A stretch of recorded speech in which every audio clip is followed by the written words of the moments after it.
What's up guys, my name's Nick Paul, and in this video I'm going to talk about the music industry.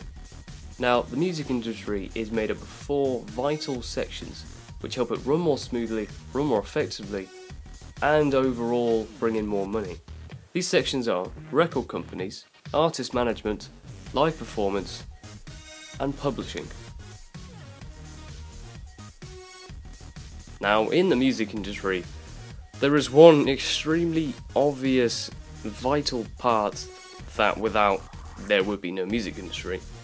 That is, as you can probably guess, the artist itself. Whether it's a single solo performer or a band, it doesn't really matter.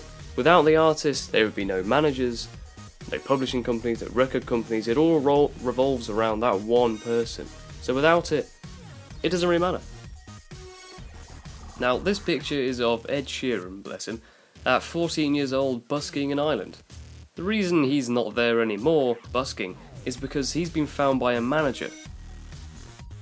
With the manager will often come a lawyer and accountant, sometimes more than one of these, in retrospect to how many artists there actually are. In this case we're going with just one artist who only needs one lawyer and one accountant, therefore one manager. These 3 people make up the artist management section for the artist, which we'll go into more detail later on.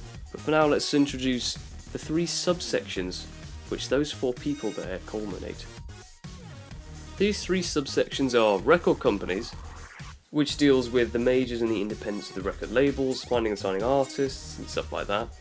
You've got the publishing, which deals with finding songwriters and composers, as well as promotion for the artist itself.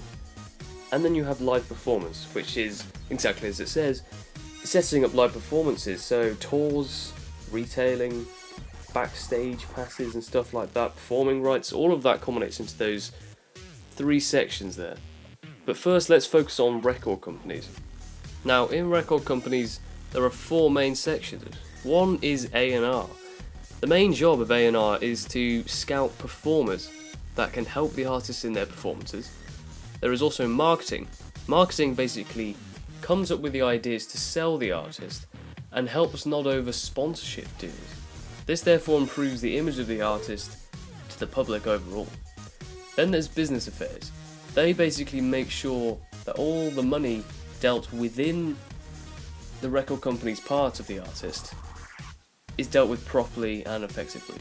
And then there's promotion, which basically acts upon the marketing's ideas and puts them into action. For example, if marketing came up with a sponsorship deal with, say, Coca-Cola, I know it's a bit random, but it's just a random idea, the promotion company would make that happen. That's basically the relation between marketing and promotion there. There are 2 types of record labels which help to make up the record companies: major record labels and independent record labels.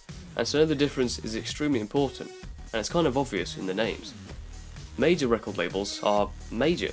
They have many more funds, they take on the world's biggest artists, have more well-known names, and they produce a higher percentage of records in general. Independent record labels, or sometimes called boutique labels, often discover new and rising talents. They have outside funding and are self-funded. This means they are smaller scale and have less well-known artists and less commercial artists. There are 4 major record labels in the world.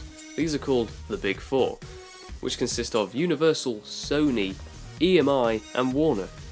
These major labels have had some fairly big artists towards them. For example, more notable ones such as 50 Cent for Universal, Calvin Harris and Avril Lavigne for Sony, the biggest band in the world, possibly the Beatles, and Ed Sheeran, Green Day for Warner. And then you've got independent record labels. There are so many more of these in the world because they're much smaller, such as Rough Trade, Roadrunner, Fearless and Sub Pop, which have hosted such artists like Arctic Monkeys, Franz Ferdinand and Nirvana. With record labels come both pros and cons.